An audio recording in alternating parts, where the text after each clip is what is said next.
Kia ora, welcome to day one of our Nelson Blenheim Kaikōura tour. Here's us arriving into Nelson, beautiful Sunday afternoon. Thanks Nelson for this beautiful weather. Now our first preschool we went to was the Matangi Awhia Auckland Point Kindy, where we had some of the new entrance kids join us from the kura next door. High energy and a great way to start off the tour. We loved it. Now our second group that we joined was the Takata Te Pua group at the Victory Play Centre.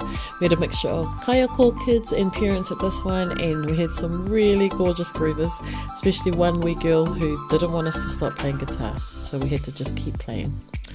We finished the day off with the Richmond kindergarten kids, a very high energy packed session again, and a great way to finish the day. The animals they chose for our song was a goat, howling wolves, roaring tigers and fire breathing dragons. So all in all, an awesome first day of tour. Yes, I don't know why, but my eyes are closed.